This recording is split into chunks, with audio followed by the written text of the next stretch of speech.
नमस्कार। बिहार की राजनीति में जब भी शुचिता की बात की जाती है, एक नाम को बहुत शिद्दत से याद किया जाता है और कहा जाता है कि जो सादगी राजनीति के क्षेत्र में उनके द्वारा पेश किया गया है, शायद उस तरह की सादगी अधिकतर राजनेताओं में दिखाई नहीं पड़ती है। हम बात कर रहे हैं सासाराम से 5 बार बतौर विधायक प्रतिनिधित्व कर चुके जवाहर प्रसाद जी का, जो लगातार 5 बार सासाराम विधानसभा का प्रतिनिधित्व किया और कभी भी आप देखेंगे तो हमेशा लोगों के बीच पैदल चलते हुए नजर आएंगे।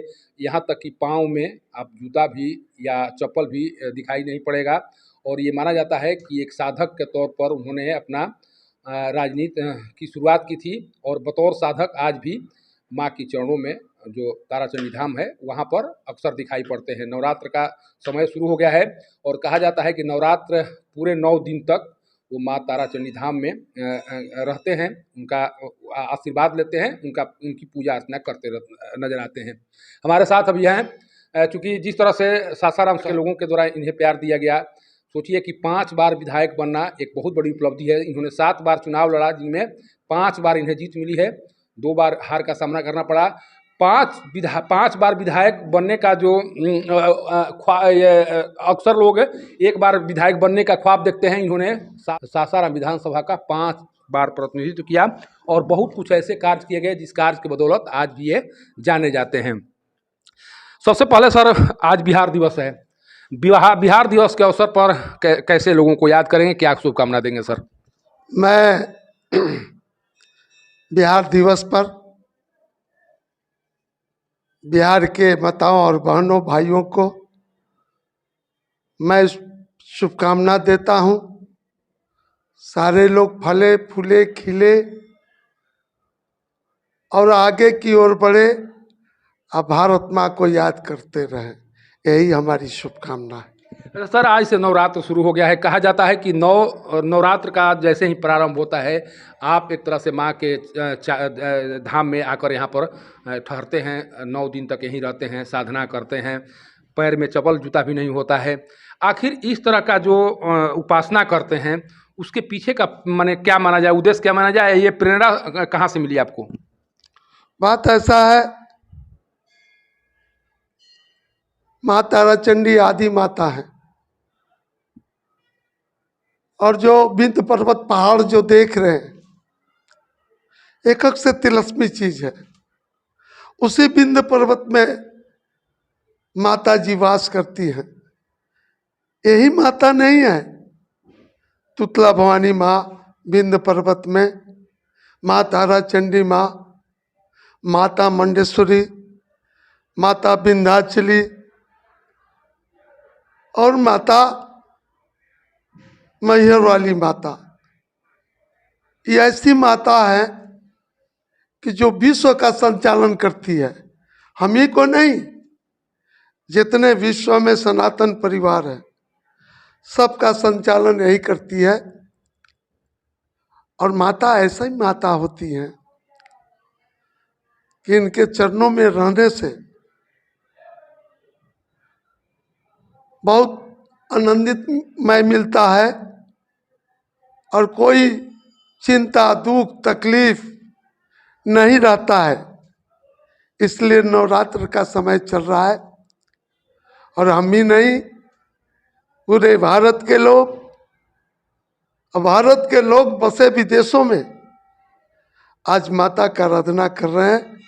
माता से बढ़ के कोई नहीं है, इनकी आराधना परम अपार है। इसलिए मैं माता के चरणों में रहकर माँ के धाम में सेवा करता रहता हूँ।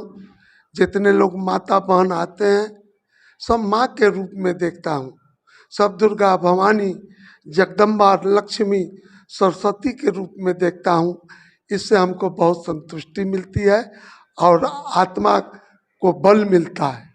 अच्छा, आप जैसे कह रहे हैं कि धर्म के क्षेत्र में या जो भी मेरे द्वारा किया जाता है उसे मुझे आत्म संतुष्टि मिलती है, मुझे खुशी मिलती है। लेकिन बिहार में कुछ ऐसे राजनीतिज्ञ हैं, जैसे शिक्षा मंत्री के द्वारा भी रामचरितमानस को लेकर विवाद खड़ा किया गया। कहा गया कि उसमें कुछ ऐसे शब्द हैं जिसे जो दलित हैं जो अति पिछड़ा के लोग हैं, वो अपने आप को अपमानित महसूस कर रहे हैं। क्या लग रहा है जो विवाद खड़ा किया जा रहा है बिहार में इस तरह की बातों को कहकर, कहीं धर्म को अपमानित करने के उद्देश्य से किया जा रहा है, या वाकई में इस तरह के शब्द उसमें कहे गए हैं जिससे लोग अपमानित महसूस करते हैं? बात ऐसा है, जिनको जानकारी नहीं होता है, अज्ञानी है, अज्ञानी व्यक्ति ऐसा बोलेगा। जैसे वो व्यक्ति बोल रहा है कि ढोल गंवार सूद पसुनारी ये सब तारण के अधिकारी। उसको पता नहीं है, अगर ढोल हम नहीं बजाएंगे तरंग कैसे खिलेंगे? इस साम वेद से निकला है। 3 ताल, 16 ताल, जप ताल, 80 ताल के टुकड़े। तो जो ढोल है, ढोल हम बजाएंगे तबे राग निकलेगा। दूसरा ढोल गंवार, गंवार वही व्यक्ति है जो कितनों बड़ा विद्वान हो जाए, आचार विचार व्यवहार शिष्टाचार जिसके पास नहीं है, हम तो उसी को गंवार समझते हैं। शूद्र, शूद्र किसे कहते हैं? जो बोला उसको पता नहीं है। रावण इतना बड़ा विद्वान रहते हुए अब मां सीता का हरण किया। जो जो भारत देश में माताओं बहनों के साथ खिलवाड़ करते हैं, उससे बढ़कर शूद्र अक्षुद्र कोई व्यक्ति नहीं होगा, उसको शूद्र कहा जाता है। पशु, जब पशु उग्र हो जाती है, देहातों में भी देखिएगा नाक को नाथ दिया जाता है। नारी, अगर हमारी पत्नी या चाहे किसी का पत्नी सुपनेखा हो जाए तो हम उसे ताड़ना देंगे कि नहीं देंगे? इसलिए जो संत तुलसीदास जी ने कहा है उसका अर्थ का अनर्थ लोग लगा रहे हैं। अब वही व्यक्ति यहाँ का एक शिक्षा मंत्री है बिहार का, उनको तो ज्ञान नहीं है। एक उत्तर प्रदेश के हैं, कौन तो मौर्य बोलते हैं, स्वामी प्रसाद मौर्य, उनको ज्ञान नहीं है। अगर कोई, अगर पत्नी आचरण से हीन हो जाए हम तो ताड़ना देंगे। यही बात संत तुलसीदास जी ने कहा है, कोई दूसरा बात उन्होंने नहीं कहा है। जो नहीं जानते हैं उनको, हम तो एक बात जानते हैं कि जात पात पूछे न कोई, अजय हरि के भजी से हरि के होई। इससे बढ़कर जो व्यक्ति बात बोल रहा है उसके जैसा शूद्र अक्षुद्र कोई व्यक्ति नहीं है। अच्छा, हम आते हैं जो अमित शाह जी का जो कार्यक्रम होने वाला है 2 अप्रैल को आपके विधानसभा में कार्यक्रम हो रहा है। कहा जाता है कि बहुत परिश्रम के बाद इस तरह के जो भाजपा के टॉप लीडरशिप है वो उनका आगमन होता है। तो अपने आप को मानते हैं जिस क्षेत्र में इनका आगमन होता है, आपके क्षेत्र में अमित शाह जी आ रहे हैं। लोग कह रहे हैं कि राजनीतिक लाभ लेने के लिए अमित शाह जी आ रहे हैं, यहाँ उनके आने से यहाँ के लोगों को कोई खास लाभ होने वाला नहीं है। आपको क्या लगता है जो ये इस तरह की बातें लोग कर रहे हैं उसके पीछे का उद्देश्य क्या माना जाए उनका? मैं उन लोग से पूछना चाहता हूं, देश आजादी के बाद एक ऐसा व्यक्ति का जन्म कि सप्ताह समारोह मनाने के लिए आज तक कोई पार्टियां नहीं आई। और सम्राट अशोक ऐसा महान व्यक्ति थे जिनका पिता का नाम बिंदुसार था और दादा का नाम चंद्रगुप्त मौर्य था, जिन्होंने आज तक नेपाल हुआ, तिब्बत हुआ, श्रीलंका हुआ, भूटान हुआ, म्यांमार हुआ, आज 2327 वर्ष उनका जन्म उत्सव मनाया जा रहा है। धन्य है हमारे आदरणीय गृह मंत्री जी श्री अमित शाह। आज तक कोई पार्टी क्यों नहीं किया, मैं उनसे पूछना चाहता हूं। पाटलिपुत्र के धरती पर एक बसा हुआ इस बिहार के वासी पूरे विश्व पर अपना एक झंडा लहराया, सनातन का झंडा। और उसके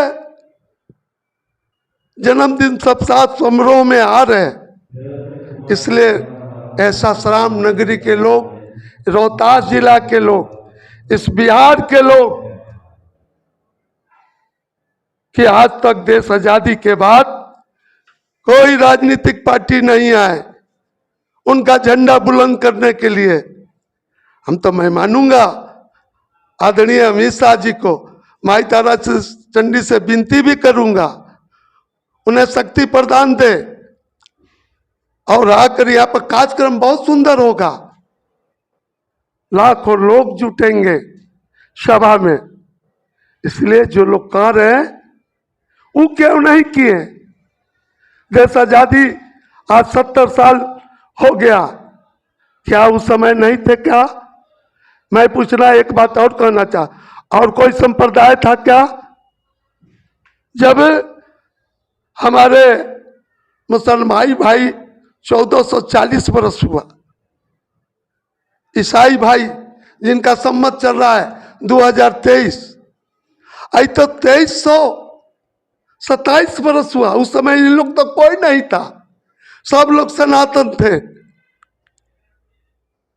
चंद्रगुप्त मौर्य के भी समय इन लोग का कोई पता नहीं था। इसलिए मैं आदरणीय अमित शाह जी को मैं मंगल कामना शुभकामना देता हूं। हे माता तारा चंडी इनको खूब आगे बढ़ावे। अच्छा, एक चीज़ और, यहाँ पर नेता प्रतिपक्ष सम्राट चौधरी आए थे, उनका कहना था कि जो यहाँ पर पुरानी जीटी जो NH है, राष्ट्रीय राजमार्ग 2 है, उसे लोग अभी तक जानते हैं कि ये शेरशाह सूरी पथ है, लेकिन उनका कहना है कि नहीं, इसका भी नामकरण चेंज होना चाहिए, कारण कि इस पथ के निर्माण में सम्राट अशोक का बहुत बड़ा महत्व है। उनके द्वारा जो कहा जा रहा है उससे आप कितना सहमत हैं? मैं तो कहता हूं बंगाल से लेके पेशावर तक सम्राट अशोक जी ने ग्रांटन रोड बनवाया, कितने धर्मशाले बनाए गए उनके जमाना में। आदरणीय सम्राट चौधरी जी ठीक बात कह रहे कि नहीं, उस समय तो शेरशाह जी नहीं थे, उस समय तो अशोक सम्राट का बनाया हुआ है। जैसे सहस्त्रबाहु के नाम पर सहस्राम, शेरशाह के नाम पर सासाराम कर दिया गया। तो ये तो भाई अशोक सम्राट के नाम पर ग्रांटन रोड को होना चाहिए। मैं इससे बहुत खुश हूं कि जो आदरणीय सम्राट चौधरी जी ने जो प्रस्ताव रखा है उसे हम समर्थन करता हूं। अच्छा सर, एक लास्ट सवाल, आप इतने दिनों से राजनीति में सक्रिय हैं, 5 बार विधायक भी रह चुके हैं, बहुत से ऐसा कार्य किया गया जिस कार्य के बदौलत आप रहे या न रहे आपको याद किया जाएगा, चाहे ताराचंडी धाम का विकास हो, गीता घाट में एक मंदिर निर्माण की बात कही जाती है, उसमें भी आपका बहुत बड़ा योगदान रहा है। सनातन धर्म के विकास को लेकर आपके द्वारा जो कुछ किया गया वो बच्चा बच्चा जानता है। मन में कुछ ऐसा इस तरह की मलाल है कि इतना दिन रहने के बाद कुछ ऐसा काम नहीं कर सके जिस काम को वो करना चाह रहे थे आप, चाहे वो राजनीति के क्षेत्र में हो या विकास के क्षेत्र में हो, कुछ इस तरह का मन में मलाल रह गया है, जिस काम को आप करना चाह रहे थे उस काम को आप अभी तक नहीं कर पाए? हम विधानसभा में इनलेट आउटलेट नाला का निर्माण का सारा कागज हमारे पास है, आज उसी पर इनलेट आउटलेट नाला का कार्य चल रहा है। फ्लाईओवर विधानसभा में क्वेश्चन है जिसमें मंत्री ने स्वीकार किया है कि बेदा से लेके जैन कॉलेज तक फ्लाईओवर बनवाएंगे। कसक तो जरूर है, अभी तक तो नहीं बना, लेकिन मंत्री विधानसभा में जवाब दिए हैं। अगर फ्लाईओवर बन जाएगा तो जो ससराम में जो जाम लगती है वो जाम खत्म हो जाएगा। सिरसा के चारों पट्टी रोड जो बना है, आज भी शिलालेख लगा है। तो धर्मशाला रोड में आज तक कोई नहीं रोड बनवाया, आज भी वहां शिलालेख है। वहां से लेके चौखंडी के आगे तक पीसीसी, हमने जितने भी नगर में रोड बने हैं, स्वयं फिर हमारे हार जाने के बाद जो हम स्वीकृति किए हैं, वो भला ही कोई अपना पीठ ठोके। हमने तो भाई, हम नेता नहीं बने आज तक, हम सेवक के रूप में रहे। हम प्रेम नीत जानते हैं और प्रेम से हमारा काम आज भी जो कहते हैं, या प्रशासन में हो चाहे कहूँ भी हो, सारे लोग हमारी बात मानते हैं। हमने तो काम जिंदगी भर चलता रहा बिना बॉडीगार्ड का। उग्रवाद इलाका भी था तब पर भी मैं बिना बॉडीगार्ड के चलता था। प्रेम के बल पर, माई तारा चंडी के बल पर, श्री हनुमंत लाला जी के बल पर और जनता जनार्दन के बल पर। हम तो सेवक हैं। हम आज तक नेता नहीं जाने, हम प्रेम नहीं जाने। यही हमारी आपसे। ये देखिए, ये जवाहर प्रसाद जी हैं जो 5 बार विधायक रह चुके हैं सासाराम विधानसभा क्षेत्र से, और जिस तरह से कह रहे हैं कि मैं सेवक हूँ, वाकई में जब भी आप आएंगे इनके पास बैठेंगे तब पता चलेगा कि जो कह रहे हैं उसमें कितना सच्चाई है।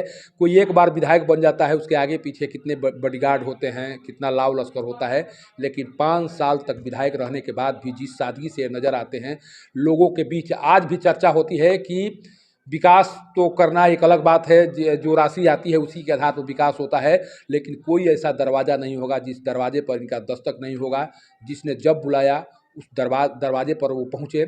आज यही लोगों की शिकायत है कि हार गए विधायक जी, विधायक नहीं रहे, लेकिन जिनके कंधों पर आज सासाराम विधानसभा क्षेत्र की विकसित करने की जिम्मेवारी है, वो उन घरों तक नहीं पहुंच रहे हैं जहां पर उनकी ज़रूरत है।